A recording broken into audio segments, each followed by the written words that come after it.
ജനുവരി 2 current അഫയേഴ്സാണ് നമ്മൾ പഠിക്കുന്നത്. മന്നത്ത് പത്മനാഭൻ്റെ 149-ാം ജയന്തി, അതാണ് ജനുവരി 2. നമുക്ക് മന്നം ജയന്തിയാണ് ജനുവരി 2, അന്ന് അവധി ദിവസമാണ്. എന്നാണ് മന്നത്ത് പത്മനാഭൻ്റെ 149-ാമത്തെ ജയന്തി ദിനമാണ് ജനുവരി 2-ാം തീയതി കഴിഞ്ഞത്. നായർ സർവീസ് സൊസൈറ്റിയുടെ സ്ഥാപകനാണ് മന്നത്ത് പത്മനാഭൻ. നായർ സർവീസ് സൊസൈറ്റി, അതായത് NSS സ്ഥാപിച്ചത് ആരാണ്? മന്നത്ത് പത്മനാഭൻ. 1914 മന്നത്ത് പത്മനാഭൻ NSS സ്ഥാപിക്കുന്നത്. 1878 ജനുവരി 2 കോട്ടയം ജില്ലയിലെ പെരുന്നയിലാണ് അദ്ദേഹം ജനിച്ചത്. 1878 കോട്ടയം ജില്ലയിലെ പെരുന്നയിലാണ് മന്നത്ത് പത്മനാഭൻ ജനിക്കുന്നത്. 1878 കോട്ടയം ജില്ലയിലെ പെരുന്നയിൽ. ഭാരത കേസരി എന്ന പേരിൽ അദ്ദേഹം അറിയപ്പെടുന്നു. ഭാരത കേസരി എന്ന പേരിൽ അദ്ദേഹം അറിയപ്പെടുന്നു. കേരളത്തിൻ്റെ മദൻ മോഹൻ മാളവ്യ എന്നറിയപ്പെടുന്നത് മന്നത്ത് പത്മനാഭനാണ്. ആത്മകഥയാണ് എൻ്റെ ജീവിത സ്മരണകൾ. അപ്പോൾ മന്നത്ത് പത്മനാഭൻ എന്നാണ് ജനിക്കുന്നത്? 1878 ജനുവരി 2 ജനിക്കുന്നത്. 2026 ജനുവരി 2 149-ാം ജന്മദിനം ആണ്. അപ്പോൾ 149-ാമത്തെ ജന്മദിന വാർഷികമാണ് 2026 ജനുവരി 2 കഴിഞ്ഞത്. 1914 NSS സ്ഥാപിച്ചത്, നായർ സർവീസ് സൊസൈറ്റി. 1878 ജനുവരി 2 കോട്ടയം ജില്ലയിലെ പെരുന്നയിൽ അദ്ദേഹം ജനിക്കുന്നത്. ഭാരത കേസരി എന്നും കേരളത്തിൻ്റെ മദൻ മോഹൻ മാളവ്യ എന്നും അറിയപ്പെടുന്നത് ആരാണ്? മന്നത്ത് പത്മനാഭനാണ്. അദ്ദേഹത്തിൻ്റെ ആത്മകഥയാണ് എൻ്റെ ജീവിത സ്മരണകൾ. എൻ്റെ ജീവിത സ്മരണകൾ എന്നുള്ളത് ആരുടെയാണ്? മന്നത്ത് പത്മനാഭൻ്റെ ആത്മകഥയാണ്. പുതുവർഷത്തിൽ US വീശിയടിച്ച ശീതക്കൊടുങ്കാറ്റാണ് എസ്ര. പുതുവർഷത്തിൽ US വീശിയടിച്ച ശീതക്കൊടുങ്കാറ്റാണ് എസ്ര. ബോംബ് സൈക്ലോൺ എന്ന് വിശേഷിപ്പിക്കാവുന്ന തരത്തിലുള്ള അതിശക്തമായ ശീതക്കൊടുങ്കാറ്റാണ് പുതുവർഷ ദിനത്തിൽ അമേരിക്കയുടെ വിവിധ ഭാഗങ്ങളിൽ നാശം വിതച്ചത്. Bomb cyclone. അപ്പോൾ പുതുവർഷത്തിൽ US വീശിയടിച്ച ശീതക്കൊടുങ്കാറ്റാണ് എസ്ര. ബോംബ് സൈക്ലോൺ എന്ന് വിശേഷിപ്പിക്കാവുന്ന തരത്തിലുള്ള അതിശക്തമായ ശീതക്കൊടുങ്കാറ്റാണ് പുതുവർഷ ദിനത്തിൽ അമേരിക്കയുടെ വിവിധ ഭാഗങ്ങളിൽ നാശം വിതച്ചത്. അതിശക്തമായ മഞ്ഞുവീഴ്ചയും തണുത്ത കാറ്റും ഒത്തുചേർന്ന വിൻ്റർ സ്റ്റോം ആണിത്. അപ്പോൾ എസ്ര എന്നുള്ളത് US വീശിയടിച്ച ശീതക്കൊടുങ്കാറ്റാണ്. ബോംബ് സൈക്ലോൺ എന്ന് വിശേഷിപ്പിക്കുന്നതാണിത്. അതിശക്തമായ ശീതക്കൊടുങ്കാറ്റാണ്. എന്താണ് അതിൻ്റെ പ്രത്യേകത? അതിശക്തമായിട്ടുള്ള മഞ്ഞുവീഴ്ചയും തണുത്ത കാറ്റും ഒത്തുചേർന്ന വിൻ്റർ സ്റ്റോം ആണിത്. ഗ്രീൻ താരിഫ് എന്നറിയപ്പെടുന്ന കാർബൺ ബോർഡർ അഡ്ജസ്റ്റ്മെൻറ്റ് മെക്കാനിസം ഔദ്യോഗികമായി നടപ്പിലാക്കിയ അന്താരാഷ്ട്ര കൂട്ടായ്മയാണ് യൂറോപ്യൻ യൂണിയൻ. ഗ്രീൻ താരിഫ് എന്നറിയപ്പെടുന്ന കാർബൺ ബോർഡർ അഡ്ജസ്റ്റ്മെൻറ്റ് മെക്കാനിസം ഔദ്യോഗികമായി നടപ്പാക്കിയ അന്താരാഷ്ട്ര കൂട്ടായ്മയാണ് യൂറോപ്യൻ യൂണിയൻ. യൂറോപ്യൻ യൂണിയനിലേക്ക് ഇറക്കുമതി ചെയ്യുന്ന കാർബൺ ബഹിർഗമന തോത് കൂടിയ ഉൽപ്പന്നങ്ങൾക്ക് മേൽ ചുമത്തുന്ന ഒരു പ്രത്യേക ഇറക്കുമതി നികുതിയാണിത്. ഈ നിയമം 2023 അവതരിപ്പിച്ചു. 2026 ജനുവരി 1 മുതൽ ഇത് പൂർണ്ണമായും പ്രാബല്യത്തിലെത്തി. അപ്പോൾ 2023 ഇത് അവതരിപ്പിക്കുന്നത്. 2026 ജനുവരി 1 മുതൽ ഇത് പൂർണ്ണമായിട്ടും പ്രാബല്യത്തിലെത്തി. അപ്പോൾ ഗ്രീൻ താരിഫ് എന്നറിയപ്പെടുന്ന കാർബൺ ബോർഡർ അഡ്ജസ്റ്റ്മെൻറ്റ് മെക്കാനിസം ഔദ്യോഗികമായി നടപ്പാക്കിയ അന്താരാഷ്ട്ര കൂട്ടായ്മയാണ് യൂറോപ്യൻ യൂണിയൻ. യൂറോപ്യൻ യൂണിയനിലേക്ക് ഇറക്കുമതി ചെയ്യുന്ന കാർബൺ ബഹിർഗമന തോത് കൂടിയ ഉൽപ്പന്നങ്ങൾക്ക് മേൽ ചുമത്തുന്ന ഒരു പ്രത്യേക ഇറക്കുമതി നികുതിയാണിത്, ഗ്രീൻ താരിഫ് എന്നുള്ളത്. ഈ നിയമം 2023 അവതരിപ്പിച്ചെങ്കിലും 2026 ജനുവരി 1 മുതലാണ് അത് പൂർണ്ണമായിട്ടും പ്രാബല്യത്തിലെത്തിയത്. സ്ത്രീ ശാക്തീകരണവും സുരക്ഷയും ലക്ഷ്യമിട്ട് വനിതാ ശിശുവികസന വകുപ്പ് കോളേജ് ക്യാമ്പസുകളിൽ നടത്തുന്ന ബോധവൽക്കരണ പദ്ധതിയാണ് കനൽ. സ്ത്രീ ശാക്തീകരണവും സുരക്ഷയും ലക്ഷ്യമിട്ട് വനിതാ ശിശുവികസന വകുപ്പ് കോളേജ് ക്യാമ്പസുകളിൽ നടത്തുന്ന ബോധവൽക്കരണ പദ്ധതിയാണ് കനൽ. സ്ത്രീകൾക്കും കുട്ടികൾക്കും എതിരായ അതിക്രമങ്ങൾ തടയുന്നതിനുള്ള ബോധവൽക്കരണ ക്യാമ്പയിനാണിത്. ലിംഗസമത്വത്തെക്കുറിച്ചും നിയമങ്ങളെക്കുറിച്ചും പൊതുസമൂഹത്തിൽ അവബോധം സൃഷ്ടിക്കുക എന്നതാണ് പ്രധാന ലക്ഷ്യം. അപ്പോൾ കനൽ എന്നുള്ളത് എന്താണ്? സ്ത്രീ ശാക്തീകരണവും സുരക്ഷയും ലക്ഷ്യമിട്ട് വനിതാ ശിശുവികസന വകുപ്പ് കോളേജ് ക്യാമ്പസുകളിൽ നടത്തുന്ന ബോധവൽക്കരണ പദ്ധതിയാണ് കനൽ. എന്തിനു വേണ്ടിയിട്ടാണ്? സ്ത്രീകൾക്കും കുട്ടികൾക്കും എതിരായ അതിക്രമങ്ങൾ തടയുന്നതിനുള്ള ബോധവൽക്കരണ ക്യാമ്പയിനാണിത്.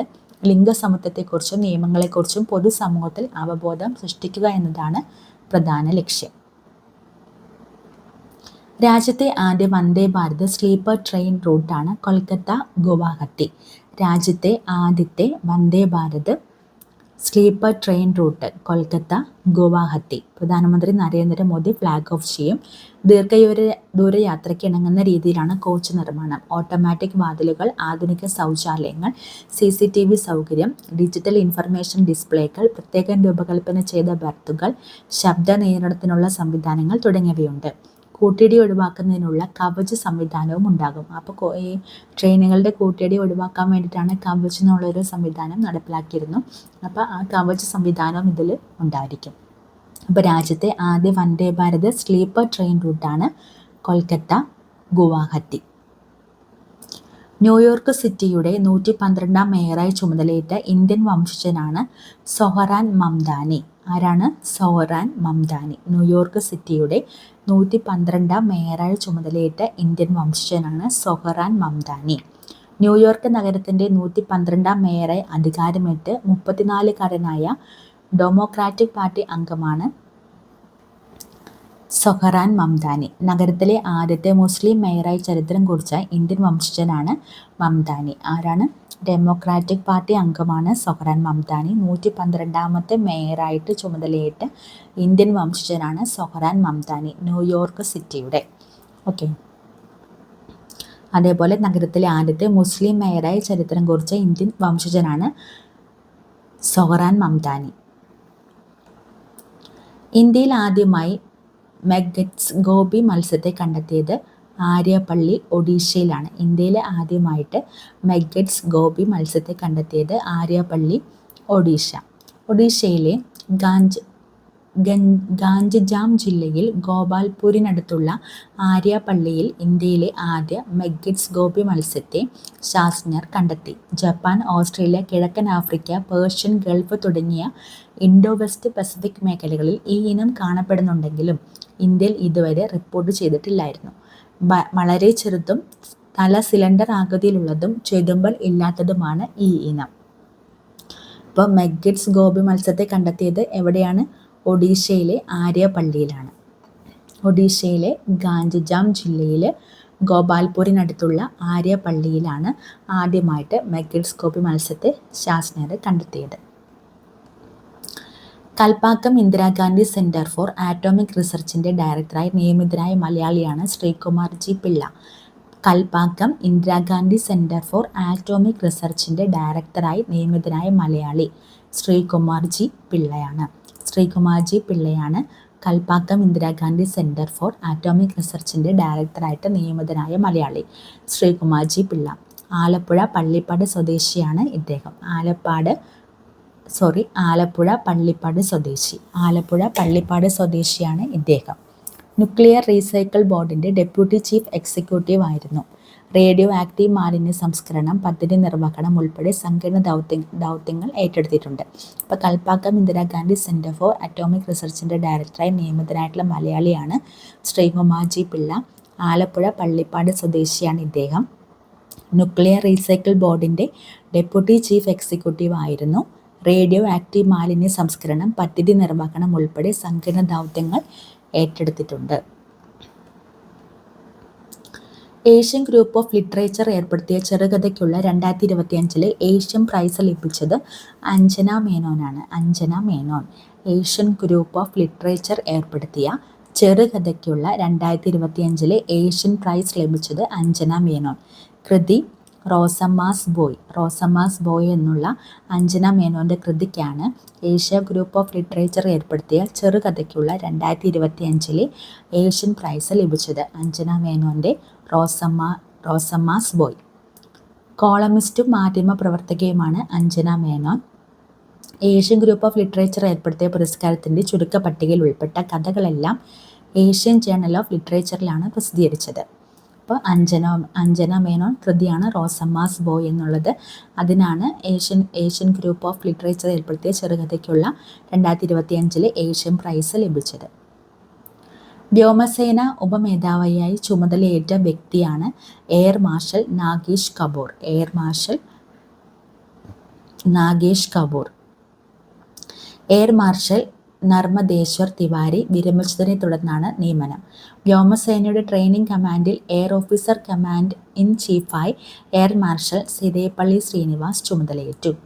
അപ്പോൾ വ്യോമസേന ഉപമേധാവിയായി ചുമതലയേറ്റ വ്യക്തിയാണ് എയർ മാർഷൽ നാഗേഷ് കപൂർ. ഉപമേധാവിയായിട്ട് ചുമതലയേറ്റത് ആരാണ്? വ്യോമസേനയുടെ എയർ മാർഷൽ നാഗേഷ് കപൂർ.